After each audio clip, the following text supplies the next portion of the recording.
We live in a secular country, हर तरीके के, हर रिलीजन के लोग हैं, सिखिज्म है, इस्लाम है। आप मतलब आपको क्या लगता है कि जब आप ये सिस्टम में पुश करेंगी तो उस टाइम पर एक स्कूल में अलग अलग धर्मों के, रिलीजन के बच्चे आ रहे हैं, साथ में बैठ रहे हैं, खा रहे हैं, जब आप ये चीजें उन्हें पढ़ाना शुरू करेंगी, वेदास है या तो कोई नहीं लगता बहुत हिंदू सेंट्रिक मतलब एजुकेशन को शायद कहीं ना कहीं पुश किया जाएगा। Welcome to between the lines, a BR podcast. My name is Rana Shweta and welcome back to episode 2।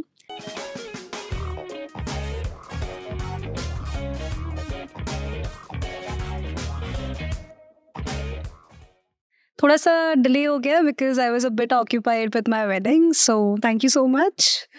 And the guest we have today with us is very, very, very special. She is a woman with a lot of hats, multiple hats, I mean, to precisely say it.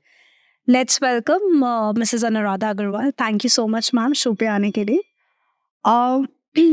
आप इतनी सारी चीज़ें कर रही हैं, मतलब घर संभालना, बिजनेस वुमन है आप, फर्दर एजुकेशन में इतना कुछ कर रही हैं। सो एक आम दिन आपकी लाइफ में कैसा रहता है, मतलब कैसे स्टार्ट होता है आपका एक नॉर्मल रेगुलर डे? ऐसा कोई मुश्किल तो नहीं लगता है मुझको कभी भी, क्योंकि सारी चीजें एक सिस्टम में बनी हुई है। सुबह उठ के आप तैयार हो या आपने पूजा करा अपना ढंग से सुबह एक्सरसाइज हो जाती है। और जब एक्सरसाइज हो जाती है तभी मेरे जो मैं स्क्रिप्चर्स वो लग जाते हैं, तो मैं कोई ना कोई स्क्रिप्चर्स सुनती रहती हूँ एक्सरसाइज के टाइम, या कभी कोई बहुत अच्छे शो जो मुझे बहुत पसंद है तो किसी दिन वो लग जाते हैं। फिर उसके बाद आप तैयार हुए, तैयार होने के बाद फिर आपका ऑफिस स्टार्ट हो जाता, पूजा करी, पूजा के बाद ऑफिस स्टार्ट हो जाता है। तो 5 साढ़े 5 बजे तक 11 बजे मैं अपना ऑफिस स्टार्ट करती हूँ। तो उस ऑफिस में मेरा ऑफिस वर्क भी चलता है बिजनेस का, और उसी ऑफिस में मेरा बुक वर्क भी चलता है। जो मेरा कोई ये सडनली एक बहुत अच्छा या तो वो मिल गया है रास्ता, खुद पहले तो खुद ही पढ़ती हूँ फिर बच्चों को पढ़ाती हूँ, तो मेरे को जो रास्ता मिला है तो मेरे ऑफिस वर्क और मेरा बुक वर्क दोनों ही साथ साथ चलते हैं, क्योंकि हमें बच्चों के लिए कुछ ना कुछ ढूंढ के रखना पड़ता है कि उनको बहुत एसेंस बताना पड़ता है स्क्रिप्चर्स, तो मेरा चलता है। आप एक बिजनेस वुमन है, एक एंटरप्रेन्योर है, एक्सपोर्ट बिजनेस करती हैं।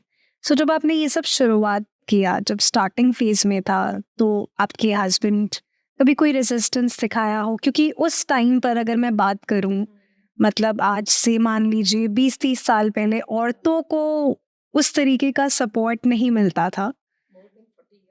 राइट, 40 साल पहले की अगर बात करूं तो उनका जो एक दिनचर्या जिसको हम कहते हैं बहुत लिमिटेड थी, कि सुबह उठा, भगवान को याद किया जैसा कि आपने बताया, और घर के काम काज किए, या पति हैं, बच्चे हैं, उनको देखा, और यही सब था।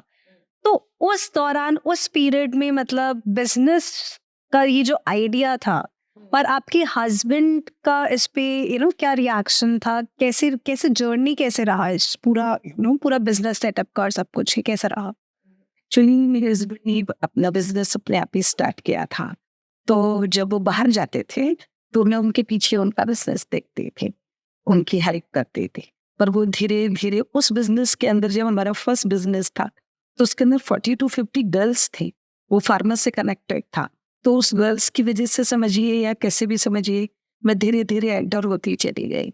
तो एंटर हो जब वो बहुत ज़्यादा बाहर जाने लगे तो उस टाइम मेरा काफ़ी टाइम लग जाता था। और हमारी जॉइंट फैमिली थी, मेरी mother in law, father in law, brother in law, sister in law, हम सब लोग साथ ही रहते थे। पर पता नहीं कैसे बैलेंस बना रहा। हम लोग उतना पूरा किचन का काम करते थे, उस समय तो इतनी हेल्प नहीं होती थी एक लिमिटेड हेल्प थी। किचन का काम करते थे, फिर दोपहर के अंदर बिजनेस के मतलब फैक्ट्री चले जाते थे, तो इस तरीके से होता रहा। तो ये तो पल मान लीजिए आपकी फैमिली थी, उन्होंने कह लेते हैं कि सपोर्ट किया। सो उस टाइम की पर्टिकुलरली अगर हम सोसाइटी की बात करें तो ऐसा होता है ना, 100 मुंह 100 अलग तरीके की बातें। तो ऐसा सोसाइटी से कभी आपने कुछ चीजें सुनी हो, या आपको लगा हो कि यार सोसाइटी तो औरतों को बढ़ने ही नहीं देगी, कभी ऐसे? ऐसे कभी रियली सुनने में भी नहीं आया, ना किसी ने कभी कुछ कहा। और मेरी mother in law, father in law भी काफी सपोर्टिव थे, मतलब उन्होंने कभी रजिस्ट नहीं करा, क्यों काम कर रही हो, किस लिए कर रही हो। या तो बैलेंस बना रहा काम के अंदर, इसलिए भी कभी भी उन्होंने मना नहीं करा किसी भी चीज। तो ये मान लेते हैं कि आपकी साइड से, आपकी फैमिली की साइड से पूरा सपोर्ट था, बट हर औरत मान लेते हैं इतनी सौभाग्यशाली नहीं होती है। हाँ, काफ़ी औरतें इवन आज की डेट में भी टिल डेट बहुत सा रेजिस्टेंस फेस करती हैं, चैलेंजेस फेस करती हैं अलग अलग तरीके की। उस बारे में आपका क्या कहना है? इवन डोमेस्टिक वायलेंस है, काफ़ी चीज़ें मतलब अभी भी हमारी सोसाइटी में बहुत ज़्यादा प्रेवलेंट है। हाँ जी, तो आपका उस बारे में क्या कहना है? देखिए मेरे को तो यही लगता है कि क्योंकि आजकल खैर हमारे ज़माने में तो हम इतना बहुत हाई एजुकेटेड नहीं होते थे। पूरा हम लोगों ने भी एमएससी किया हुआ है, बीएससी किया हुआ है। पर लेकिन क्या आजकल तो प्रोफेशनल क्वालिफिकेशन हो गई। हर लड़की जब उतना प्रोफेशनली पढ़ लेती है तो उसको काम करने की इच्छा होती है। लेकिन जो उसकी इन-लॉज़ की फैमिली है या जो भी हस्बैंड की तरफ से सपोर्ट है, मैं तो यही कहना चाहूँगी हमेशा हर किसी से फुल सपोर्ट करना चाहिए, एप्रिशिएट करना चाहिए और हेल्प भी करना चाहिए। क्योंकि मेरे हस्बैंड को तो आज से इतने साल पहले वो इतने सपोर्टिव थे और वो ना बहुत एप्रिशिएट करने वाले थे। जैसे मैं कुछ करती भी थी, कुछ काम मैंने उन्हीं की कंपनी के लिए करा, तो ये नेवर डिस्टर्ब भी नहीं करते थे और उसको ये देखते थे, एप्रिशिएट करते थे उसको। और ये देखते थे कि हाँ, काफ़ी डीपली करके करा है, तो बहुत क्वेश्चन आंसर भी नहीं होते थे कभी। कभी आया ही नहीं। वही कि आजकल मैं देखती हूँ, पता नहीं क्यों इतना रेजिस्टेंस करते हैं। लड़के भी इतने पढ़े हुए हैं, लड़कियां भी इतनी पढ़ी हुई हैं। किस चीज़ की ईगो आ जाती है उन लोगों के अंदर, क्या हो जाता है कि अरे जब वाइफ भी काम कर कर आ रही है तो सपोर्ट करो ना उसको, दोनों की दोनों मिलके पर करना चाहें। और ये मेरा यही कहना होगा, ये आज की डेट में जो हमारी एजुकेशन सिस्टम है, उसने लोगों को एक से एक अच्छी जॉब, बड़े से बड़ा बिजनेस करना तो सिखा दिया है, पर उस एजुकेशन सिस्टम में बहुत बड़ी लैकिंग हुई है, जिसके ऊपर मैं आजकल बच्चों के साथ काम करती हूँ। Character building, personality development, life lessons, society के लिए क्या करना है, अपने घर में किस तरीके से मतलब प्यार से रहना है। और लव के अंदर सबसे बड़ा मेरा एक बहुत सुंदर टॉपिक है जिसे मैं कई बार सुनती हूँ, जिसको मैं अपने ग्रैंड चिल्ड्रन को भी सुनाती हूँ। वो टॉपिक ही है लव। लव क्या होता है? हम लव लव के अंदर अगर रिस्पेक्ट ही नहीं है तो वो कुछ नहीं होता। क्योंकि आज के डेट में क्या हो रहा है, ये हस्बैंड वाइफ साथ रह रहे, सब कुछ कर, पर लव के अंदर रिस्पेक्ट ही नहीं। उस वजह से काफी प्रॉब्लम और ईगो भी है। पर आपको नहीं लगता कहीं ना कहीं, जैसे जब एक ही परिवार में मान लीजिए एक लड़का है एक लड़की है, लड़की की परवरिश बहुत अलग तरीके से की जाती है, लड़के की परवरिश बहुत अलग तरीके से की जाती है। अब लड़की को शुरू से ही सिखाया जाता है ऐसे रहना है, ऐसे करना है। इवन दो मे भी हो सकता है पूरी एजुकेशन दोनों को बराबर मिल रही है, बराबर अपॉर्चुनिटीज भी मिल रही है, बट जो कंडीशनिंग की जाती है दोनों की बहुत अलग तरीके से की जाती है कि आपको शादी करके दूसरे फैमिली में जाना है, हिस्सा बनना है। वेराज लड़के का ये रहता है, वही लड़की जब शादी करके एक फैमिली में आती है तो अब यहाँ पर वही चीज आ जाती है कि लड़के को सपोर्ट करना है, जबकि वही चीज हो सकता है शायद स्टार्टिंग से ही वही चीज फैमिली ने सिखाई ना हो। ये जो इसलिए क्वेश्चन काफी इंटरेस्टिंग है और काफी इम्पोर्टेंट भी है। क्योंकि हम क्या सोचते हैं कि जो मेरे परिवार ने मुझे सिखाया है ना, हम उसी से बिल्ड हो जाते हैं। फिर हम अपने लॉस के यहाँ जाते हैं तो लड़का एक अलग तरीके से बिल्ड हुआ हुआ अच्छी, तो ये इसमें सबसे। और फिर हम लोग उसके बाद क्या होता है, पहले तो अपनी फैमिली से बिल्ड होते हैं, फिर हम अपने एजुकेशन सिस्टम्स जो बाहर जाकर देखते हैं, जो कॉलेजों में पढ़ते हैं, उससे बिल्ड होते हैं। तो मैं जो ये प्रोग्राम जब शुरू करा है तो इसके अंदर सबसे पहले मैंने अपने ग्रैंड चिल्ड्रन को पढ़ाया ये प्रोग्राम। जब ये कोविड आया तो उसके अंदर हम लोग, वो मेरे पास 2 बच्चे हैं छोटे छोटे, एक 6 साल का था और एक 7-8 साल का था, दोनों रहने आ गए थे मेरे पास। तो दोनों, तो हम टाइम कैसे पास करते, मेरा भी ऑफिस जाना बंद हो गया था, तो हम सीरियल्स देखते थे, कभी महाभारत देखते थे, कभी बुद्धा देखते थे। तो धीरे धीरे आई डोंट नो कैसे स्टार्ट हुआ, पर मेरे को लिखने की आदत थी। जब भी मैं कोई स्क्रिप्चर पढ़ती थी तो उसका जो मुझे बहुत अच्छा लगता था ना, मैं उसकी लाइनें लिखती थी। जैसे उस किताब का कोई एसेंस, किसी भी स्क्रिप्चर का कोई एसेंस लिख लेते थे। तो हम लोग टाइम पास करने के लिए फिर हम उन बच्चों के साथ बैठ के, चलो अच्छा तुम ये लिखो, अच्छा ये पिक्चर बनाओ, अच्छा ये, बनाते बनाते बनाते बनाते हम इतने सारे पेज बना दिए और हमने उन पेजों का नाम विजडम पेज रखा। तो वो जो बच्चे, छोटे छोटे बच्चे थे दोनों मेरे से, उसमें से जो लड़का था, वो लड़का कृतिक, मेरे को बोलते हैं, नानी you are teaching a character building program, that sentence come from him. हम ना हमारे स्कूलों में नहीं पढ़ाते हैं करेक्टर बिल्डिंग प्रोग्राम। आप जो भी स्कूल पर जाएंगे ना, आप मेरे प्रिंसिपल को मिलने चलो, आप मेरे प्रिंसिपल, मतलब that idea came from his side actually. मैं तो शायद पढ़ा रही थी और मेरे को झिझक भी थी, पर वो बच्चा मेरे को बहुत पुश करा। मैंने कहा अच्छा बेटे भी इसको होने दो, कुछ करते हैं देखते। तो हम लोग ना बच्चे जो जितने भी सब आते हैं, तो वो paper, colour, pencil, sketch pen, water colour से बनाते हैं। तो वो पूरी उनकी फाइल बन जाती है धीरे धीरे विजडम पेजेस के। तो जैसे हमारी फर्स्ट बुक के अंदर 10 विजडम पेजेस हैं और उसकी फिर सपोर्ट स्टोरीज हैं। सेकंड बुक फिर उसके बाद विजडम पेजेस से शुरू होती है। तो वो इतना मेरे को पुश करा, आप मेरे स्कूल चलो, आप मेरे प्रिंसिपल को मिलो, आप मेरे चेयरमैन को मिलो, आप मेरे चेयरमैन को मिलो। हमने कहा अच्छा, तो हम उसी की फाइल के साथ गए थे। तो चेयरमैन ने कहा देखा, पहले मेरे को सुना और समझा। तो बोले आप क्यों चाहती हैं? मैंने कहा आप इतनी अच्छी एजुकेशन देते हैं, पर आप लोगों की पूरी एजुकेशन में जो करेक्टर बिल्डिंग प्रोग्राम है ना, वो पूरी तरह मिस हुआ हुआ है। एंशिएंट एजुकेशन के टाइम हमारी एजुकेशन बहुत स्ट्रॉन्ग और बहुत अच्छे थे, पर खैर जो भी कुछ हुआ वो एक हिस्ट्री है। वो धीरे धीरे धीरे धीरे खत्म होती रही। फिर ब्रिटिशर्स आए तो पूरी तरीके से खत्म हो गई।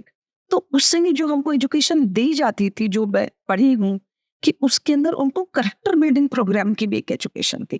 अगर आप ये सब्जेक्ट पढ़ रहे हैं तो वो सब्जेक्ट भी पढ़ रहे हैं। तो उस सब्जेक्ट को ये नहीं कि वो शुरू की 2-3 क्लासों में खत्म हो गया। जैसे आजकल तो एज ए मॉरल साइंस और वैल्यू एजुकेशन वर्ड आ गया। वैल्यू एजुकेशन, अरे यार क्या वैल्यू एजुकेशन, कितने क्लास तक आप एजुकेशन पढ़ाएंगे? तो जो ये चीज खत्म हुई है, ये बहुत ही ज्यादा डैमेजिंग है।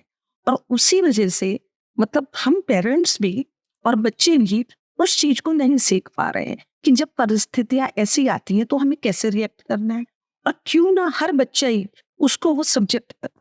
तो हमारे यहाँ इतना एशियन विजडम का इतना स्ट्रॉन्ग एजुकेशन था करेक्टर बिल्डिंग के ऊपर, लाइफ लेसन्स के ऊपर और पर्सनैलिटी डेवलपमेंट के ऊपर। तो वो था जो हमारा सेकंड कोर्स आ रहा है इसका, उसके अंदर हमने उसको वहीं से शुरू करा है। तो बहुत सारी चीजें तो हम सीख ही नहीं पाते। जब हमारे सामने ऐसी परिस्थिति आती है जैसे आपने अभी कही, उसको कैसे वो बच्चा फेस करेगा? कैसे? हमको भी फेस नहीं करना आता। अगर हमारी लड़की को कोई परेशानी है या हमारे किसी लड़के को कोई, तो उसे कैसे फेस करे? हमें भी वो सिचुएशन फेस नहीं। लेकिन अगर रियली आप इस एंशिएंट स्क्रिप्चर्स की एजुकेशन में जाओगे तो उसमें तो हर चीज का सोल्यूशन दिया। तो इसलिए मेरे को बार बार ऐसा लगता है, जब मेरे को मेरे ग्रैंड चिल्ड्रन ने इतना पुश करा कि आप चलो आप चलो आप चलो, तो हम गए थे। फिर एक दिन तो उसके फिर चेयरमैन का मेरे पास फोन आया कि आप अपने ग्रैंड चिल्ड्रन को लेकर आना और उसकी फाइल लेकर आना ग्रैंडसन को। तो हम गए, तो वो वहां पर उसने 2 घंटे तक, मैं तो ऐसे बैठी रही सेपरेटली, प्रिंसिपल ने उस बच्चे को बिठाया और 2 घंटे तक उस लड़के ने अपनी पूरी फाइल के विजडम पेज उनको एक्सप्लेन करे। This page teaches us this page हमको ये बता रहा है, इसमें ये लिखा है, इसमें ये लिखा। तो then I told after that the things is over, तो then I told to the chairman कि आप सोचिए कि कैसे आप इसको लगाएंगे। आपके स्कूल में 2000 बच्चे हैं, 2000 बच्चों को अगर ये विजडम पता चले, अपने घर से तो उनको मिल ही रहा है, लेकिन जो एक्चुअल विजडम है, जो एक्चुअल करेक्टर बिल्डिंग है, वो रियलिटी में हमको नहीं पता है। मतलब हमको पता है बट बहुत पीस में पीस गई ट्रू है। ये है समस्या हमारी विजडम पेज 2 के अंदर। कोर्स 2 में एक हमने जब बुक को खत्म कराए ना, तो हमने एक ट्री बनाया है उसका। यू कांट बिलीव, मेरे पास जैसे कई जन आते हैं मैं दिखाती हूँ, उसको उन्होंने पिक्चर क्लिक करी, मतलब पूरी इलस्ट्रेशन है। इलस्ट्रेशन है तो इलस्ट्रेशन मैंने बनाई। अब उन्होंने उस इलस्ट्रेशन को क्लिक करके पता नहीं कितने लोगों को भेज दिया। बोले जरा सब जने सोचो where in your mind is now. तो that is the first step of our character, जो रियलिटी में ट्रू। और जब हमें वो पता चलना शुरू हो जाएगा तो सोचो सभी को पता है। ये नहीं कि केवल लड़कियों को पता है, ये नहीं कि केवल लड़कों को पता है, ये नहीं कि पेरेंट्स को भी पता है। तो कैसा एक ट्रांसफॉर्मेशन आएगा, जस्ट वी कांट इमेजिन। हर किसी को समझ में आना जरूरी है, रिस्पेक्ट होनी चाहिए। जो रिस्पेक्ट है that is the biggest. Correct correct. Love के अंदर रिस्पेक्ट ही गायब हो चुकी है। राइट। सो आपने ये जो एंशिएंट विजडम ऑफ सेजेस का पूरा प्रोग्राम शुरू किया, मतलब इसकी शुरुआत कैसे हुई एक्चुअली में, जो सीड था वो कहाँ से आया? मैं काम तो करती थी सालों से, तो बस मेरे को ये लगता था कि मैं सब जैसे स्क्रिप्चर्स की बातें होती थी ना, हम हिंदू तो हैं, तो उस टाइम वेद का वर्ड आता था, पर मुझे कुछ भी नहीं पता था, पर बस मेरे मन में एक थॉट कि मैं अपने मरने से पहले ना वेद पढ़ के जाऊं। That thought I don't no क्यों था, पर बस हम अपना काम में लगे रहे, चलती रही गाड़ी। तो सडनली मेरे को एक कहना चाहिए किसी पर्सनल ग्रोथ टीचर, वो अपने कोचेस होते हैं ना, तो उनको मैं काफ़ी रीड करते थे, तो उस तरीके के प्रोग्राम्स भी करते थे। तो एक मेरे को नोट मिला जो मैंने पढ़ा, तो वो श्री यंत्रा के ऊपर। तो मैंने कि श्री यंत्रा, कहते ये आदमी अमेरिका में बैठा है, इसको श्री यंत्रा के बारे में इतना पता है, उसने काफ़ी कुछ लिखा। तो दैट डे ना शायद मेरी वो जर्नी स्टार्ट हो गई। तो बस मैंने उसको पढ़ के मतलब इतना पढ़ा, महीनों, मेरे ख्याल से 1.5-2 साल हो गए पढ़ते। फिर ये क्या, कहाँ से आया, किसने बनाया, क्या हुआ, क्या इसकी इम्पोर्टेंस है, क्या। फिर वो मुझको इतना अच्छा लगा, बस मुझको ये लगा कि मुझको इसका कैलेंडर बनाना चाहिए, मुझको इसकी डायरी बनानी चाहिए, मुझे इसके कार्ड बनाने चाहिए, और जो भी मिले मैं उसको दे देती थी। तो मैं जिस दिन अपने कस्टमर्स विजिट करती थी, तो मेरी बिल्डर्स के साथ काफ़ी काम होता था, बस फ्रीलांसर साहब होता है। तो मैं बिल्डर्स के साइट पे भी जाती थी, उनके ऑफिस में भी जाती थी, कार्ड मेरे पास होता था, मैंने चार्ज अपने पास रख ये कैलेंडर रख लिया जी। तो मेरे को ऐसा लगता था कि आई डोंट नो व्हाई, मेरे को लगता था ये बहुत पावरफुल इसका डायग्राम है, और रियलिटी में वो बहुत पावरफुल था। तो फिर उसके ऊपर हमने उसकी कोड्स लिख के बना के फिर एक कार्ड बनाया। फिर मैंने कहा अच्छा, कैलेंडर तो हर समय साथ नहीं चलेगा, इस कार्ड को अपने बैग में रख लेना। और मैं तो मेरी जनरली मीटिंग काफ़ी मतलब मैंने से रहती थी, कोई जीएम है या कोई सीईओ है या कोई मैनेजर है या कोई जूनियर मैनेजर, और इस तरीके का मेरा एक सिनेरियो था। तो इसको बैग में रख लेना, किसी को तो डायरी चली गई कभी, फिर मुझे लगा डायरी भी भारी है, इसको रख लेना कि जब कभी कुछ भी उलझन हो ना, इसे खोलना और इसे पढ़ना, तो आप उसी लाइन से कनेक्ट हो जाओ और आपको बड़ा पीस लगेगा। एंड रियली इट, तो इसको पढ़ते पढ़ते एक दिन जब मैं पढ़ रही थी, तो मेरे आंखों के आगे एक टॉपिक आया, 6 स्कूल्स ऑफ इंडियन फिलोसफी। अब वो लाइन मुझे बड़ी सुंदर लगी, 6 स्कूल्स ऑफ, उसको कुछ ही नहीं पता था उसके बारे में।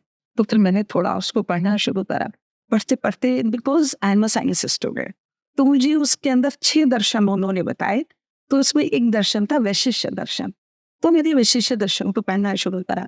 थोड़ा सा मैंने पढ़ा तो उसमें ऋषि कर्नाड के बारे में था, और ऋषि कर्नाड ने जो एक डिस्कवरी करी थी, वो एटम की डिस्कवरी करी थी, अणु की।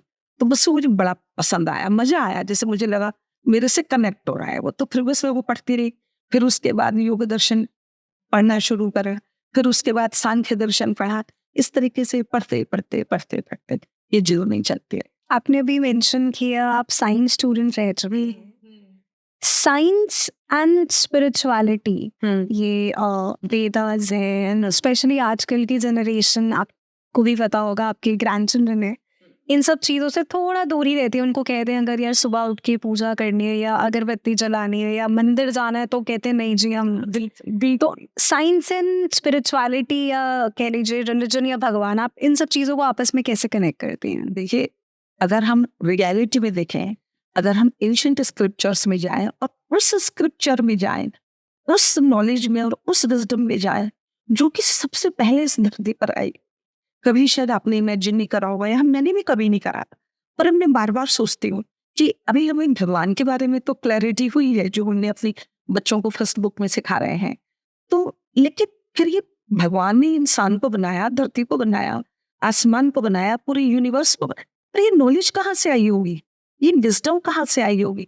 मेरे ग्रैंडसन ने मुझसे क्वेश्चन का, नानी भगवान ने एंगर क्यों बनाया, एंगर क्यों बनाया? मैंने कहा मैं इस क्वेश्चन का जवाब ढूंढूंगी तब जवाब करी। तो वो हमको बार बार ये सोच होती है मेरे को, तो ये विजडम कहाँ से आई? सबसे पहले सोचें हम लोग, तो हमारे इन बुक्स के अंदर, आगे आने वाली बुक्स के अंदर वो भी पूरी क्लैरिटी कि कैसे विजडम आई। तो जो आज हम लोगों की जो एजुकेशन है वो बहुत अच्छी एजुकेशन, उस एजुकेशन का अंदर जो बिल्कुल मिसिंग पार्ट है, वो मिसिंग पार्ट है एब्सोल्यूट। तो वो एब्सोल्यूट ट्रूथ क्या है? फिर अभी हमारे बच्चों को उनका कोर्स 4 चल, तो उनको एब्सोल्यूट ट्रूथ तो पता चल रहा है कि ये एब्सोल्यूट ट्रूथ है जो आंटी पढ़ाती है। कोई मुझे आंटी कहता है, कोई मुझे कहता है अच्छा सुनो, कोई मुझे कहता है दादी, कोई मुझे कहता है नानी। सबकी अलग अलग अलग डेफिनेशन है जो बच्चों की, जो जिनको मैं पढ़ाती है। तो साइंस इतनी ज्यादा है, अगर हम उस रीजन को देखें कि जिस कैसे ने यूनिवर्स बना होगा, तो वो पूरा साइंस से भरा हुआ है। लेकिन क्या हुआ कि जो इन स्क्रिप्चर्स थे, उन्होंने भगवान के बारे में या तरह तरह की पूजा के बारे में उस तरीके से हम लोगों को उसको उस समय साइंस से रिलेटिंग करा गया। लेकिन जब आज हम बच्चों को पढ़ाने की कोशिश करते हैं, बताते हैं, तो हम कोई ना कोई चीज साइंस से रिलेट कर देते हैं।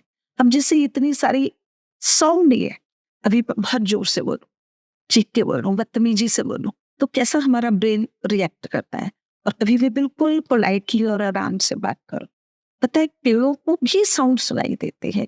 पेड़ों को भी मैं अगर पेड़ों की ट्यून लगा दूं, मंत्र लगा दूं, तो वो उनको समझ आता है और वो इतने प्यार से ग्रो करते हैं कि आप सोच भी नहीं सकते। तो ये सब साइंस है। जो हमारी बॉडी जो पूरी की पूरी बनी हुई है, एटम्स से बनी हुई है, तो एटम्स किस तरीके से हमारी साउंड से रिएक्ट करते हैं, हमारी अच्छी साउंड से, हमारी खराब साउंड से कैसे रिएक्ट करते हैं, वो सब एक साइंस ही है। पर क्योंकि आजकल बच्चे तो हर समय तो डिवाइस के पीछे बैठे हुए हैं, उनके क्वेश्चन भी वहां से निकल कर आ जाते हैं, तो हमको उसका जवाब देना होता है। तो अगर हम कहें तो रियली ये दोनों चीजें मिली हुई हैं, पर ये बहुत लंबा डिस्कशन है। एक एक चीज का करते करते चलेंगे तो बहुत लंबा डिस्कशन हो जाता है। इतनी हर्ब्स है, सारी हर्ब्स पूरी साइंटिफिकली है और पूरी की पूरी स्पिरिचुअलिटी है। हमारे यहाँ ये कहते थे भी तुम तुलसा को पानी दो, तुलसा के आगे चक्कर काटो, तुलसा का ये करो। अब साइंस के हिसाब से निकल कर आता है तुलसा जो है 20 आवर्स ऑक्सीजन जनरेट करती है। Correct correct. तो इतनी सारी चीजें, कितनी मेडिसिनल वैल्यू है तुलसा की, कितनी मेडिसिन उससे बनती है। और साइंस में हमको तुलसा को स्पिरिचुअलिटी में हमें तुलसा को दूसरी तरीके से सिखाया गया। पूजा करनी है, पानी देना है, दीपक जलाना है, 4 चक्कर काटने, इसीलिए क्योंकि उसके चारों इतनी ऑक्सीजन क्रिएट रहती है तुलसा के प्लांट के चारों, तो आपको वो जाने अनजाने में मिल जाती है। Right right right. अब जो ये AWS आपने शुरू किया है, तो इसमें आपने एक टर्म यूज़ किया था, जैसे जब आपने वेदास के बारे में जाना तो आपको क्यूरियोसिटी हुई, जिज्ञासा हुई कि थोड़ा और जानना चाहिए इसके बारे में, एंड आप कहीं ना कहीं कोशिश कर रही है कि ये धीरे धीरे धीरे एजुकेशन सिस्टम में भी आए।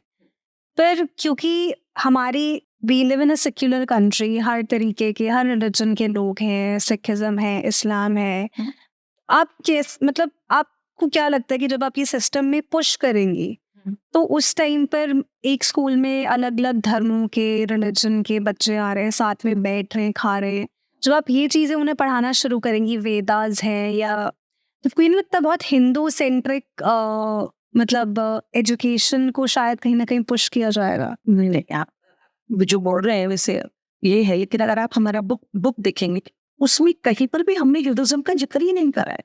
हम क्या वर्ड इस्तेमाल करते हैं? Ancient scriptures. स्क्रिप्चर्स, वो स्क्रिप्चर जिस स्क्रिप्चर को इस्तेमाल करा जा रहा है, वेदा का भी कोई वो नहीं इसके अंदर। पर आपने क्या अपने स्क्रिप्चर्स, जब आप ये कोर्स क्रिएट कर रही थी प्रोग्राम, क्या आपने यहाँ कहीं पे भी कुरान को रेफर किया या बाइबल को रेफर किया? हाँ, मैं बताती हूँ। क्योंकि कुरान और बाइबल को वो सब इसमें ऑलरेडी रेफर है। क्यों रेफर है? आप सबसे पहले ये सोचने वाली बहुत जरूरी बात है। जब हम बच्चों सबसे पहले पढ़ाते हैं, तो हमारा जो फर्स्ट विजडम पेज है, वो भगवान के ऊपर नहीं जाता, ना वो अल्लाह पे जाता, ना ईश्वर पे जाता, ना किसी चीज पे जाता। सबसे पहला विजडम पेज है, शायद आपने भी कभी नहीं सोचा होगा इस बारे में, कि ये जो यूनिवर्स है, ये किसने बनाया, इसमें है क्या। तो हमने बच्चों को कैसे कहा, चलो हम देखते हैं। ऊपर आसमान है ना, इसमें कितने सुंदर बादल हैं। हाँ हाँ आंटी, इसमें देखो सूरज है, कितना वो रोशनी दे रहा है। हाँ हाँ दे रहा है। रात में ही आसमान नीले रंग का हो जाता है और उसमें तारे चमकते हैं और उसमें चांद चमकता है। किसने बनाया? सोचो तो सही। अभी तक ये आसमान से नीचे जमीन पे क्यों नहीं टपका? सूरज अभी तक आसमान में क्यों अटका हुआ है? क्योंकि वो आसमान से जमीन। तो एक अलग सा थॉट जनरेट हो जाता है कि वो कौन है जिसने इसे बनाया। अब हम अपनी जमीन को देखते हैं, देखो उसने कितने सुंदर प्लांट बनाए। प्लांट तो अपने आप मिट्टी में डाल दिया, अपने आप बढ़ रहा है। फिर उसने कितने जानवर बनाए, पानी बनाए, हवा बनाई, ये सारी चीजें बनी है, ये किसने बनाई है आखिर? और फिर इन्हें चला कौन रहा है? सबसे बड़ी इंपॉर्टेंट बात है कि एक तो बनने का, बनने के बाद वो सब ऑटोमेटिक चल रही है। तो यहाँ से हमारी स्टोरी शुरू होती है। तो सभी धर्म, सभी रिलीजन, सारे कंट्री, सारी भाषाएं यही बोलती हैं केवल एक चीज, कि कोई एक है, ऐसी सुप्रीम डिवाइन इमॉर्टल पावर है जिसने इस यूनिवर्स को बनाया। और जैसे कि तो साइंस भी कहती है, इसको मोर देन 14.5 बिलियन ईयर्स हो गए हैं इसको इस शिप में आने, इतने साल से ये चलती आ रही है। तो यू कांट बिलीव कि हमारे बच्चे कोर्स के अंदर ये भी प्रोजेक्ट कर रहे हैं कि कैसे, तो ये कौन बनाने वाला है? तो हमारे क्वेश्चन में ना राधा आते, ना कृष्ण आते, ना राम आती, ना सीता आती, ना गणेश जी आते। हमारे सिस्टम में क्या आता है? सिर्फ एक डिवाइन इमॉर्टल पावर है, डिवाइन नॉलेज है उसके पास, जिसने इस पूरे यूनिवर्स को बनाया। और वही डिवाइन नॉलेज उसने फिर धरती पर दी कि लोगों को वो सारी नॉलेज पता चले। तो इसमें कहीं रिलीजन आता ही नहीं है। पर हाँ, तो आप जो कह रहे हैं एक डिवाइन इमॉर्टल पावर, हाँ। आप हैं, मैं हूँ, हम मानते हैं शायद कि एक डिवाइन पावर है। हाँ। पर आज के टाइम में आपको पता है पॉलिटिक्स है या रिलीजन के नाम पे ही कितने, अभी आप मंदिर और मस्जिद को ही लेकर कितने, मतलब आए दिन बहुत सारे रायट्स होते रहते हैं, कुछ होते रहते हैं। तो इस सिस्टम में, इस सिनेरियो में आप कैसे चीज़ें इम्प्लीमेंट करेंगी? क्योंकि आपकी और मेरे हिसाब से तो शायद वो एक डिवाइन इमॉर्टल पावर है, पर उनके हिसाब से वो उनका अल्लाह है या फिर उनका गुरु है। आप कैसे करेंगी? नहीं, उसके अंदर तो ना, जब वो डिवाइन इमॉर्टल पावर एक ही है, तो मुस्लिम्स ने उसको अल्लाह बोल दिया, क्रिश्चियन ने उसको गॉड बोल दिया। तो उनके हिसाब से उनका वाला जो है वो सुप्रीम है। एक ही है, वो भी बोलते हैं एक ही है, हम भी बोलते हैं वही है, वो भी यही बोलते हैं कि दुनिया उसने बनाई है, हम भी यही बोलते हैं दुनिया उसने बनाई है, बस हम लोगों के नाम थोड़े अलग है। तो फिर आए दिन हम इतने राइट्स क्यों देखते हैं इन चीज़? पॉलिटिक्स के बारे में तो मैं बात ना करूं तो अच्छा है, पर हो सकता है जब हमारी एशियन विजडम का चैप्टर फैली और बच्चों को समझ में आए, तो उसके साथ साथ उनके पेरेंट्स को भी कुछ ना कुछ समझ में आएगा। हो सकता है पॉलिटिक्स को भी कुछ समझ में आए, और मे बी पॉसिबल कि दुनिया चेंज हो जाए। बिल्कुल। और हिंदू, हमारा तो उद्देश्य ये है कि ये किताब घर घर तक, स्कूल स्कूल में लग जानी चाहिए, और इसके अंदर सिर्फ उस एक ही भगवान को बताया जा रहा है, उसके बहुत सारे नाम हैं, और एक ही नॉलेज को बताया जा जो उसने दी है, और वो जंगे जंगे जंगे जंगे थोड़ी थोड़ी थोड़ी थोड़ी। करेक्ट। अभी हाल फिलहाल में OMG 2 एक मूवी है अक्षय कुमार की, आपने सुना होगा, आ रही है। उसमें अक्षय कुमार जी ने भगवान भोलेनाथ को, शिव जी को पोर्ट्रे किया, इस पे काफ़ी कंट्रोवर्सी चल रही है कि एक इंसान भगवान को कैसे पोर्ट्रे कर सकता है, या आदि पुरुष ही है। तो आपका what is your take on it? नहीं, देखिए इसके अंदर क्या है कि अगर हम मैं मेरे जमाने में जाऊं, और हम आप भी शायद, और जो हमारे आगे आने वाले बच्चे हैं, तो 3 जनरेशन हो चुकी हैं। हम लोगों को क्या होता था कि हमको शुरू से मत अपने घर के मंदिर में जाना है, भगवान जी के आगे हाथ जोड़ने हैं, पूजा कर, तो भी काफी कुछ थोड़ा थोड़ा पता रहता था। अब जो ये पिक्चर्स है, पिक्चर के माध्यम से थोड़ा सा लोगों को एक गॉड अवेयरनेस आ जाती है। अब लोगों को तो बात करनी ही है, वो कुछ ना कुछ करते रहेंगे, अच्छी पिक्चरें बनाते हैं, उससे थोड़ा सा एक टच महसूस होता है, फिर बच्चे उसमें जाते हैं। इसलिए हमारी शिक्षा ही ऐसी क्यों ना हो जाए। मैं तो यही बार बार बोल रही हूँ, जब एक ही पावर है तो हम सबको वो पता हो जानी चाहिए, बच्चों को भी पता देखिए, मैंने जब पूजा करती थी तो मेरे को मंदिर में जाते थे हम, मेरी मदर इन लॉ बोलती थी, मेरी दादी बोलती थी, हम जाते थे, मंदिर जाते थे, पूजा करते थे, कभी हवन करते थे, कुछ ना कुछ जो चीजें होती रहती हैं वो सब करते थे। पर आज जब मैं पढ़ती हूँ ना, तो वो जो उसके बिलीफ का जो चेंज है, वो मिराकुलस है। अब तो ऐसा लगता है कि इस मूर्ति में भी वही सुप्रीम पावर है, इसमें भी वही है, इसमें भी वही है, इसमें भी वही, ऐसा महसूस होने लगा। और रियलिटी में मैं आपको अपना एक, मेरे को कार्ड बनाने की आदत है, जब मैं बच्चों को पढ़ाती हूँ तो उसका एक डिटेल कार्ड बनाती हूँ, साथ के साथ नहीं बन जाता है वो, तो फिर वो कार्ड हम दे देते हैं। तो मैं आपको एक कार्ड दूंगी, आप उस कार्ड को पढ़ना और बार बार। बिल्कुल मैम। अच्छा, मैं आप ही के प्रोग्राम के थ्रू जा रही थी, तो उसमें आपने जैसे हायर और लोअर वाइब्रेशंस के बारे में मेंशन किया था। एक हायर वाइब्रेशन होती है, लोअर वाइब्रेशन होती है।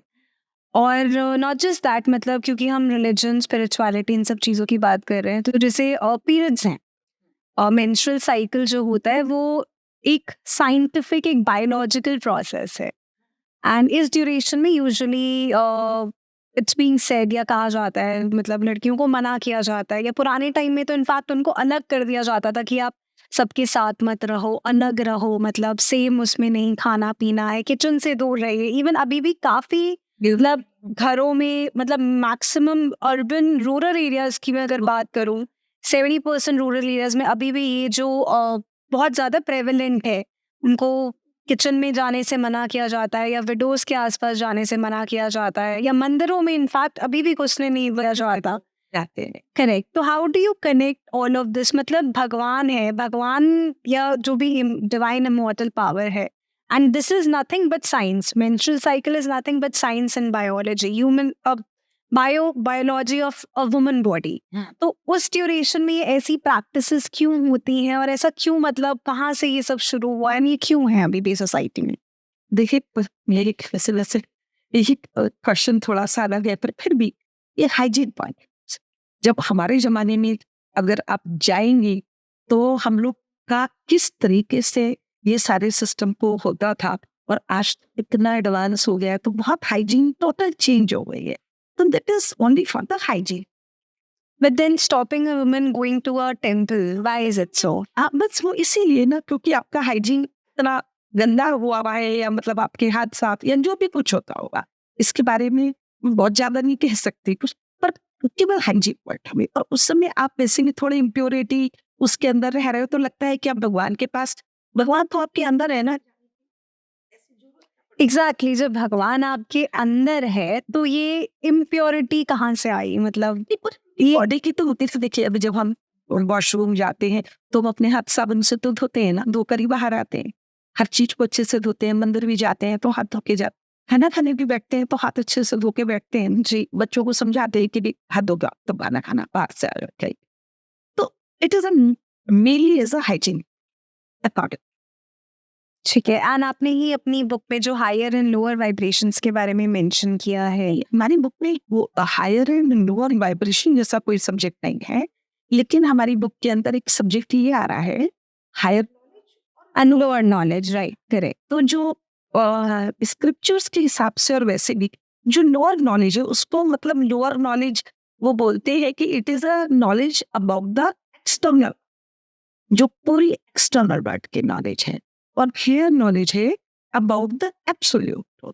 अगर रियलिटी में हमें एब्सोल्यूट ट्रूथ की नॉलेज पता चल जाए, तो जो लोअर नॉलेज मस्ट है वो तो हमें करनी ही है, पढ़ना है, लिखना है, अपने परिवार को देखना है, अपने जब हमारा अपना परिवार बन जाता है तो उसको देखना होता है, तो वो पूरा का पूरा एजुकेशन सिस्टम उसमें आ जाता है।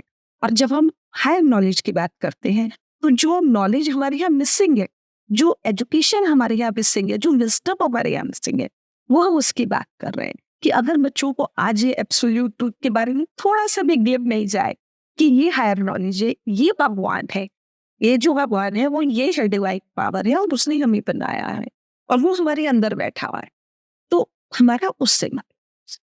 तो पूरा जो हायर नॉलेज है, हायर नॉलेज को पूरा कैसे डेवलप करेंगे हम, age by age, age by age, age थोड़ा डेवलप होकर उसकी प्रैक्टिस भी होनी होती है हाथ के हाथ। लेकिन जब आप उसको डेवलप करने लगते हैं ना, तो वो आप जब बार बार किसी चीज को पढ़ते हैं, जैसे मैं तो क्या बोलती हूँ, मेरे यहाँ बच्चे आते हैं, सैटरडे संडे में क्लास लेती हूँ, मेरी 11 बजे से 1 बजे तक क्लास होती है। तो मेरे को क्या लगता है कि अगर हर स्कूल में केवल 1 घंटा ही मिल जाए एक वीक में, तो बच्चों को ये हायर नॉलेज और एब्सोल्यूट ट्रुथ की नॉलेज आने लगेगी। उनको समझ में आएगा कि एब्सोल्यूट ट्रुथ और हायर नॉलेज क्या है। तो उस नॉलेज तक पहुंचने के जो स्टेप्स है, वो स्टेप्स अपने आप ही उनको पीस प्योर एंड ट्रुथ कर देंगे।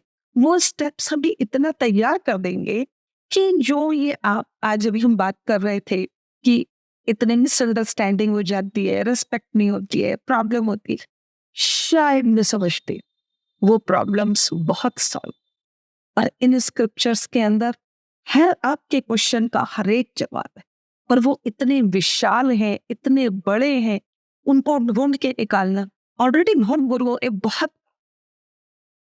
कह रहे अब जैसा कि पहले भी आपने मेंशन किया कि हमारे पहले के टाइम में जो प्राचीन एजुकेशन सिस्टम था वो काफ़ी अच्छा था, जैसे गुरुकुल थे, नालंदा और तक्षशिला यूनिवर्सिटी थी, एंड देन ब्रिटिशर्स आए, सब सिस्टम कोलैप्स हो गया। एंड आज की डेट में अगर आप बाहर जाती हैं तो बाहर की जो वेस्टर्न फॉरेन अक्रॉस मतलब जितने भी लोग हैं आई गेस वो स्पिरिचुअलिटी है, या अगर आप उनको देखेंगी they practise a lot of things. Indians के काफ़ी सारे सिस्टम्स उन्होंने अपना लिए, चांटिंग करना, मेडिटेट करना, वेराज हम जो है ना हमारी करंट जनरेशन जो है वो मेरे ख्याल से वेस्टर्न कल्चर की तरफ काफ़ी ज़्यादा भाग रही है। And since you travel across the world, so what is your take on this? नहीं, क्या हुआ कि देखिए जो प्रभुपाद जी ने इस पे बहुत काम करा था, बहुत सारे हमारे यहाँ के ऋषियों ने बहुत काम करा है इस सब्जेक्ट के ऊपर। वो आ गए, विवेकानंद गए, रामकृष्ण परमहंस गए, स्वामी रामक, इस तरीके से बहुत तरह तरह के ग्रुप वहां गए, क्योंकि वहां कुछ भी नहीं था, समझ लो वहां कुछ था ही नहीं। तो वो लोग इतने मतलब अशांत और डिस्टर्ब होते होंगे, मुझको नहीं पता है। तो अब जैसे हमारे यहाँ परेशान होते हैं तो हमें क्या करेगा, चलो मंदिर के दर्शन करके आते। मम्मी बोली ऐसे कर, तो प्रसाद चढ़ा दे, तू ना ये व्रत रख। हमारे यहाँ कुछ है, चाहे उससे होता हो या नहीं होता हो, पर हमारे मन को एक शांति मिलती है अगर आप फील करो। वहां तो पता है कुछ भी साधन नहीं, तो जब ये सब गए तो वहां पर वो चीजें फैलने लगी। अब हमारे यहाँ तो होता ही है, और हमारे यहाँ उन्होंने जो सिखाया उनको उन्होंने धीरे धीरे स्पिरिचुअलिटी सिखाई उन लोगों को। अब हमारे यहाँ थोड़ा मूर्ति पूजा और हमारे यहाँ उस तरीके से अलग तरीके से थोड़ा था। अब धीरे धीरे बच्चों ने ये कम कर दिया है, पेरेंट्स भी दोनों बिजी रहने लगे हैं, दोनों ही जॉब करते हैं आजकल, इस तरीके की सिचुएशन हो गई है। तो अगर ये कोर्स को इस तरीके से हम लोग शुरू करेंगे, वो जहां तक समझते ही हो, तो really it will become a very big matter. बच्चों को ही पता चलना, मतलब मैं एक एग्जाम्पल बताती हूँ। हमारी फर्स्ट बुक में एक पेज है विजडम पेज 8, तो विजडम पेज 8 से पहले विजडम पेज 7 आता है। तो विजडम पेज 7 में हमारे बच्चों के पास क्वेश्चन था, भगवान क्या है, हम क्यों पूजा करेंगे, हमने क्या, बहुत सारे नाम हैं, छोटे छोटे बच्चे पूछते हैं। तो हमने क्या, तो हमने जब विजडम पेज 7 को डिजाइन करा, तो विजडम पेज 7 का नंबर है अबाउट गॉड। वो अबाउट गॉड के बारे में, वो अबाउट गॉड का पेज बच्चे लिख सके, उसकी ड्राइंग बना सके और उसे समझ सके, हमें उतना इजी करना था। जब आप उस पेज को देखोगे लगेगा कि वो तो कुछ भी नहीं है उसके अंदर, पर उस पेज को हमको बनाने में, विजडम पेज को बनाने में हमको 25 डेज लगे।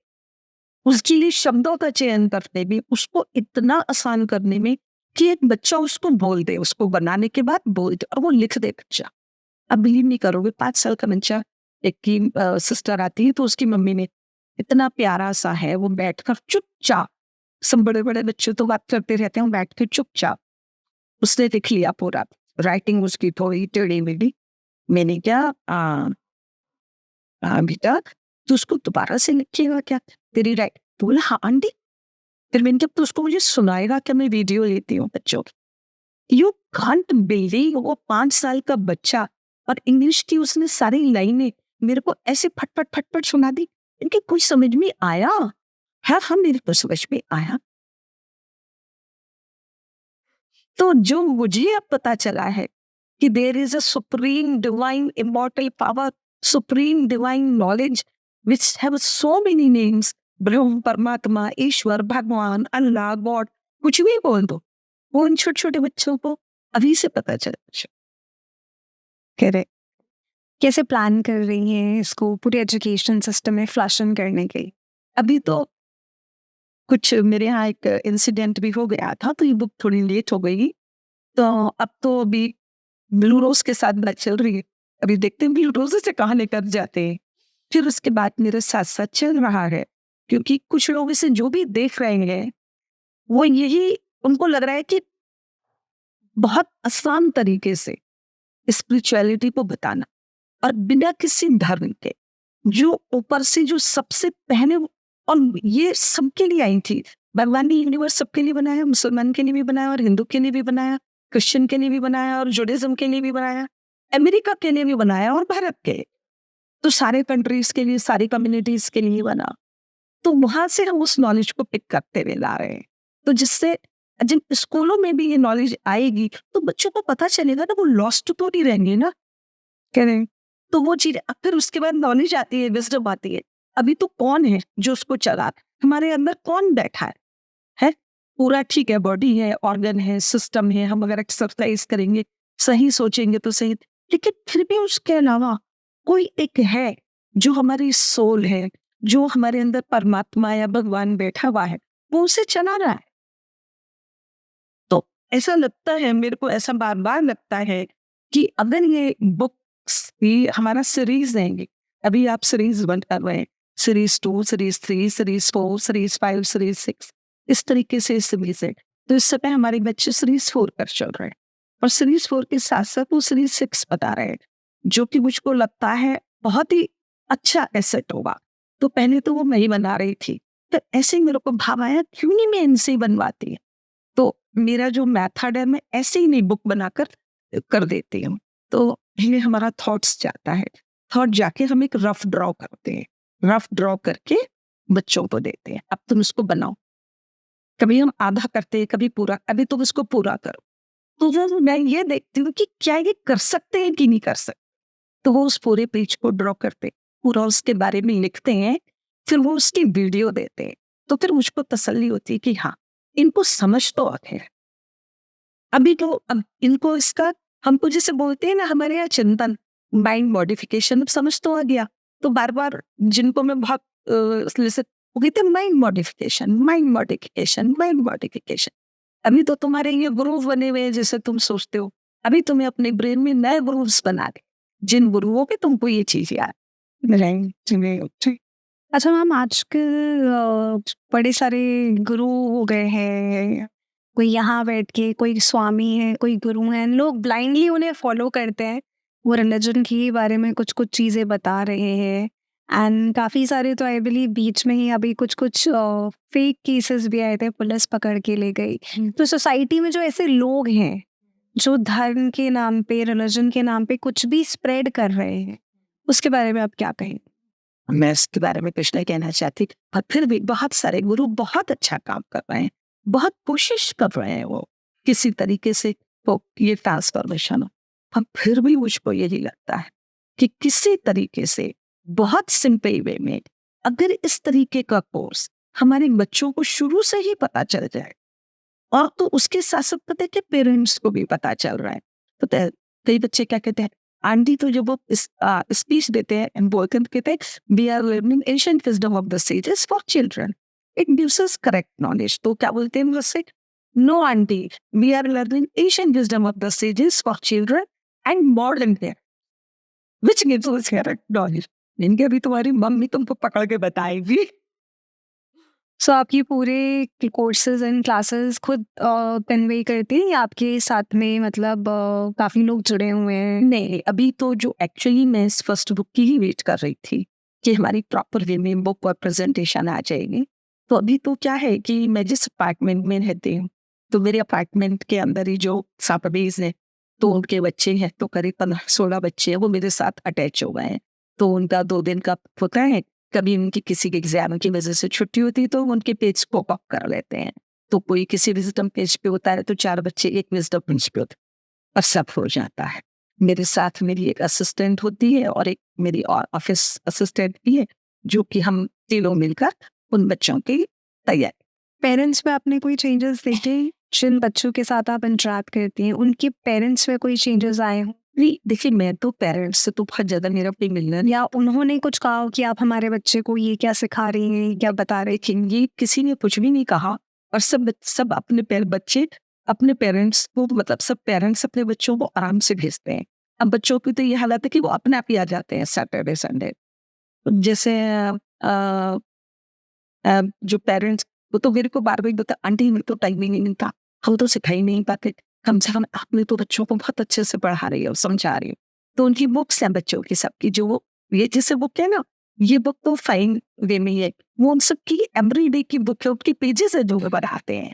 तो वो मैं उनको भेजती रहती हूँ उनके पेरेंट्स को। तो सारे पेजेस बहुत क्लियर और वो है एकदम, उसमें कुछ नहीं आता है कुछ भी रिलीजन से कर, बस यही आता है कि जो आपको एब्सोल्यूट ट्रूथ जानना है, आपको करेक्टर बनाना है, क्या आप में प्रॉब्लम है, वो अपने आप ही बताते हैं। जो हमारी सेकंड बुक है उसका नाम है ट्री ऑफ ट्रूथ है। तो ट्री ऑफ ट्रूथ सिर्फ एक पूरी योग दर्शन से कनेक्टेड, योगा फिलॉसफी है, इस पे योगा साइंस है। तो योगा साइंस के सूत्र है शुरू के, सब बच्चों को पता है, हम ये वाला सूत्र कर रहे हैं, पर कुछ उसमें भगवान का कोई नाम नहीं, एक झलक भी नहीं है।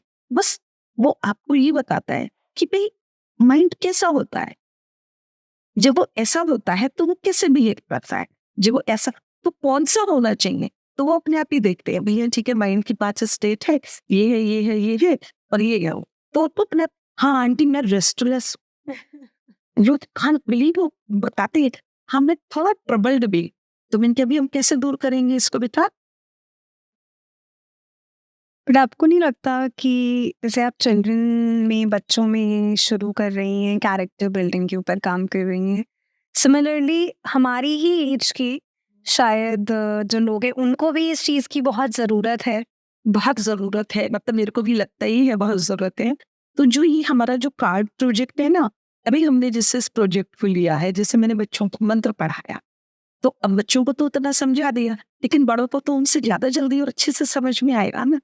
तो हम लोगों ने ये प्रोजेक्ट बनाया है, और इस प्रोजेक्ट का ऊपर मेरे को आगे जाके लगता है कि जैसे कुछ I don't know workshop type something we will design, क्योंकि उन कई बच्चों के पेरेंट की मदर भी कह देती है अरे आंटी हमको भी बता दीजिए कुछ, हमको भी सब। मैंने कहा हाँ बेटा करूँगी, अभी नहीं। क्योंकि आपको नहीं लगता शायद अगर पेरेंट्स के पास ये नॉलेज पहले होगी तो कहीं ना कहीं थोड़ा सा इजी रहेगा, जब आप भी वो चीज़ बच्चों को बता रही हैं और पेरेंट्स भी शायद सेम चीज़ बच्चों को बता रहे हैं, तो इस तरीके से एक तीर से दो निशाने जिसको कहते हैं कि पेरेंट्स भी वो चीज़ सीख रहे हैं, but at the same time same चीज़ आप भी बच्चों में पुशन कर रही हैं, पेरेंट्स भी कर रहे हैं। मतलब अभी मैंने उतना सोचा नहीं है, पर कई बार सोचती हूँ मैं। मेरे को वो भी बोलते हैं, पेरेंट्स बोलते हैं अरे आंटी एक दिन आप हमारी ले लीजिए, मैंने कहा हाँ लूंगी, अभी नहीं लूंगी। पर ये मटेरियल भी मेरा अब तैयार हुआ है धीरे धीरे। तो एक एक मटेरियल का एक एक कार्ड की एक वैल्यू है, तो एक एक कार्ड से ही आपका एक स्पिरिचुअलिटी आ जाती है, Right. और आप उस रास्ते पे पहुंच जाते हैं जिस रास्ते पर हम एक तरीके से बच्चों को लेकर जा रहे हैं। Correct. अपने आगे उनको नहीं अरे आप मतलब बिलीव नहीं करोगे, एक दिन मेरे साथ एक इंसिडेंट हुआ। तो हम लोग कहीं गए, तो मेरे साथ 2 बच्चे भी थे, तो वो वहां पर हम जैसे कहीं फंस जाते हैं, डर लग रहा था सब क्या होगा। तो वो जो छोटा बच्चा मेरे साथ, हमारा विजडम पेज 8 है, उसमें हम बोलते हैं I am a shrine of Lord goddess, I am a shrine of Lord goddess. भगवान हमारे अंदर ही है, और मैं भगवान का मंदिर।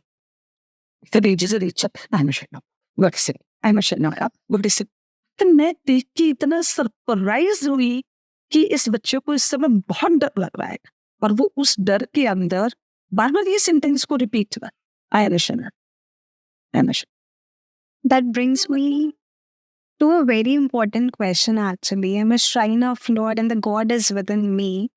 मतलब एक पॉजिटिव एस्पेक्ट है, या ये कह लें पॉजिटिव एनर्जी। हाँ। अगर पॉजिटिव है तो नेगेटिव भी एग्जिस्ट करता है, नेगेटिव एनर्जी भी एग्जिस्ट करती है। तो व्हाट डू यू थिंक कि हम बात करते हैं शैतान, डेविल, नेगेटिव एनर्जी, भूत, इन मतलब या आपने खुद पर्सनली कुछ ऐसा कुछ बहुत negative, strong negative vibration experience किया हो, कुछ जो हम बात करते हैं जादू टोना, devilish things, what do you से?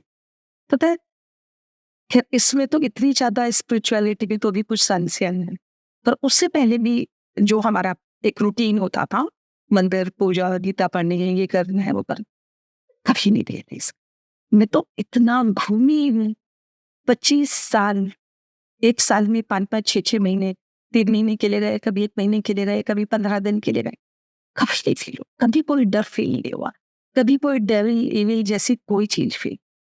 और अब तो जब से ये महसूस हुआ है कि मैं भगवान का मंदिर हूँ, भगवान मेरे अंदर है, फिर उसके बाद हम एक लाइन सिखाते हैं I am peace pure at truth. देखो जब हम मंदिर जाते हैं तो कैसा लगता है, कितना पीस लगता है, कितना प्योर लगता है, कितना सच।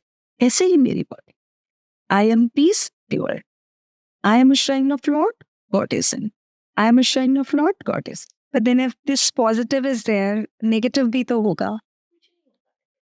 आप आपको कोई नेगेटिविटी की कोई मतलब कोई चीज भी हो रही है हमारे सामने, कुछ घटना भी घट रही है, कुछ भी हो रही है, बस आप यही बोल, आई एम श्योर, और अंदर ही है। कोई इसको चैंट करने की जरूरत नहीं है, कुछ नहीं करना, नहीं, यहाँ से बोलते ही रहो, बस आप देखना आपको क्या लगे। आपने जो पूरा कोर्स एंड प्रोग्राम शुरू किया है, राइटिंग में आप एंटर करिए, तो do you have any plans कि फ्यूचर में आप इसके अलावा कुछ और लिखेंगी, समथिंग सेपरेट फ्रॉम स्पिरिचुअलिटी? मुझको तो लगता है ये इतना बड़ा सागर है, इतना बड़ा सागर है, मतलब आप इसमें जितनी भी डुबकी लगाते जा रहे हो ना, वो कम ही है, मतलब जिससे आप ना वेरी डिफिकल्ट उसे, मतलब बहुत आसान हो जा रहा है। कोई भी चीज़, कोई भी समस्या है, पहले हाँ, अब मेरे एक बड़ा खूबसूरत इसके अंदर वो है, इस पूरे उसके अंदर, तो मैं एक दिन एक स्क्रिप्चर सुन रही थी, मैं उसे कई बार सुन चुकी थी। अब मुझे लगता था यार हर बार मैं सुनती रहती हूँ, कुछ नया सुनाई देता है, कुछ नया सुनाई देता है। तो उसी लेक्चरर, उसी ऋषि ने, टीचर ने क्या बोला, मैंने इस स्क्रिप्चर को ना 22 बार सुना है। तो फिर मुझे एक तसल्ली हुई कि हाँ, अगर मैं 6 बार या 10 बार सुन रही हूँ तो कोई गलती नहीं है। तो एक दिन सुनते सुनते उसी स्क्रिप्चर में ये line I, I am a shrine of Lord. What is it me? God is with me. Every time you are asking with God, you give me this, you give me this, you give me this. देखा, just you say one sentence, oh God, give me a strength. I will complete my all desires. तो मतलब then I feel कि really so much, अरे कब तक भगवान सबको देता रहेगा, उसको बोलूं कि बस तू मुझे शक्ति दे कि हम अपने डिजायर को, हम अपनी रिस्पॉन्सिबिलिटीज को पूरी करें। तो हमारी जब फर्स्ट बुक कंप्लीट हुई तो हमने बच्चों के लिए प्रेयर ड्राफ्ट करी, और वो प्रेयर जितने भी विजडम पेजेस हैं, उन सब विजडम पेजेस का एसेंस, तो उस प्रेयर में हम सबसे पहले यही बोलते हैं माई सेल्फ। तो माई सेल्फ में I am a shrine of lord, god is in me, I am peace during truck, अहम ब्रह्मास्मि, अहम ब्रह्मास्मि, अहम। फिर उसके अंदर आता है भगवान को थैंक्स देने का नीचे का पार्ट। फिर उसके बाद आता है कि अब तुम भगवान से स्ट्रेंथ। एंड व्हाट इफ जो लोग भगवान में ही नहीं मानते? देखिए, नहीं मानते भगवान में, मत मानो, कोई तो एक पावर है ना, पर कोई उनसे टॉप करने वाला तो होगा ना, कि अरे भाई कोई तो एक पावर है जिसने इस पूरे ब्रह्मांड को बनाया, पूरे यूनिवर्स को बनाया, जिसने हमें बनाया, जिसने इन खूबसूरत पेड़ पौधों को बनाया, जो सारे दिन हमें ऑक्सीजन देते हैं। कभी सोचो तो सही, अगर आज पेड़ ना होते तो क्या होता। तो कभी कभी हो सकता है उन लोगों का किसी से कनेक्ट ना हो पाया हो, या वो इस तरीके से कनेक्ट ना हो पाए हो राइट वे में। जैसे हम लोग की फैमिली में तो शुरू से ही हमको भगवान को पूजा करने के लिए बताया जाता है, हो सकता है मे बी पॉसिबल अगर वो लोग कनेक्शन में आए तो उनको कुछ महसूस होने लगे। So do you believe in reincarnation? ये अभी ना मैं बहुत कुछ कह नहीं सकती, पर लगता है कभी, पर अभी मेरा वो सब्जेक्ट अधूरा है। आपको कभी फील नहीं हुआ कि सिंस ये इतना डीप ओशन है, मतलब महासागर से भी आई डोंट नो उसके आगे क्या होता है, मतलब तो ऐसा आपको लगता नहीं है कि यार जितना पढ़ती जा रही हूँ, जितना समझ रही हूँ, उसमें बस डूबती जा रही हूँ, इससे बाहर निकलने का, और इतने कम टाइम स्पैन में इतनी चीजें करनी है, खुद भी जाननी है और सबको बतानी है, तो कभी ऐसा फील नहीं होता कि लॉस्ट फील नहीं होता इतना अंदर घुसने के बाद कभी, कि यार अभी समझ नहीं आ रहा अब नेक्स्ट क्या है, मतलब इतनी चीजें, कंफ्यूज्ड फील नहीं होता कभी? कभी भी नहीं, क्योंकि क्या होता है जब आप जितना इसमें जाते हैं ना, कि जिज्ञासा बढ़ती रहती, अच्छा अब ये, अब क्या, अब क्या, फिर ये कैसे हुआ, फिर ये कैसे, मतलब वो कौन सा एसेंस वो, बिल्कुल। ताकि देखिए आज किसी के पास टाइम नहीं, सब जगह बहुत पैसे नहीं, पेरेंट्स भी बच्चों के पास स्कूल में इतना कोर्स है, बेचारे पढ़ते पढ़ते पढ़ते पढ़ते, और उनको वो मेन चीज तो पढ़ा ही नहीं रहे हैं। तो क्या है कि जो मेरा, जो मतलब मेरे को लगता है कि हम इसको इतना क्रिस्प, इतना एसेंस, इतना ट्रुथ बना दे कि दूसरे वाले को लगे हाँ। अब जैसे मैंने आपसे ये बोला कि उस स्क्रिप्चर को कई बार सुन चुकी थी, उस दिन मुझे अटैक हुआ सडन, जैसे अटैक हुआ उसी दिन वो मैंने बच्चों के लिए तैयार करा, उसी दिन हमने अपना एक कार्ड बनाया, उस कार्ड का नाम है गॉड इज इन मी। ये गॉड इज, तो हमने ये कार्ड बनाया। अब इस कार्ड के अंदर वो पूरा उपनिषद तो नहीं लिखा जा सकता, ये पूरा स्क्रिप्चर तो उसका जो एसेंस था वो बार बार यही बताते थे कि जो ये परमात्मा है और जो ये आत्मा है वो एक ही है। तो जब एक ही है तो फिर इसके ऊपर एक हमने छोटा सा कार्ड बनाया। मैंने कहा चलो ठीक है, अब आप अपने घर जाना, आज आप इस कार्ड को पढ़ना, पर इसको बार बार पढ़ें। आप रियली ये रियलाइज करने लगोगे कि भगवान तो मेरे अंदर ही है। पर पता है, बहुत सारी समस्याओं का समाधान अपने आप मिलने लगता है। हम मांगने की बजाय है ना, वो अपने आप मिलता है, अपने आप चल कर आता है और हम एक राइट डायरेक्शन में ढूंढने लगते हैं। मुझको तो ऐसा लगता है। आपके हिसाब से अनुराधा कौन है? कौन है मतलब? How do you describe yourself?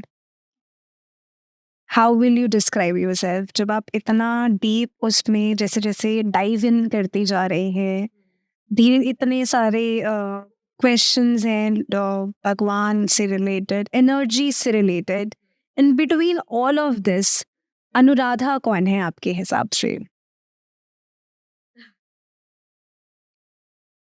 मतलब मुझको अब तो ऐसा लगता है कि जैसे as I am a women, I am a grandmother also, I did my वो एस्पेक्ट की लाइफ का बिजनेस जो कि आजकल बच्चे करना चाहते हैं, करते हैं, तो मैंने तो शायद वो भी पूरा कर लिया। मेरे से वो हो गया, जाने अनजाने में हुआ। इच्छा तो नहीं थी पर वो जरूरत की वजह से हो गया, कभी ऐसा कोई ड्रीम नहीं था, तो वो जरूरत की वजह से हो गया। अब ऐसा लगता है मेरे को अब आकर कि जो ये मिसिंग पार्ट ऑफ विजडम है वो किसी भी हालत में ये फैलना बहुत जरूरी, शायद यही मेरे जीवन का उद्देश्य है। Well, thank you so much, Anuradha ji, for doing this with us. And that was Anuradha Agarwal with us, talking about wisdom, sages, Vedas, and a lot of other very important things. So stay tuned, and we'll see you guys very soon with the next episode. Bye bye.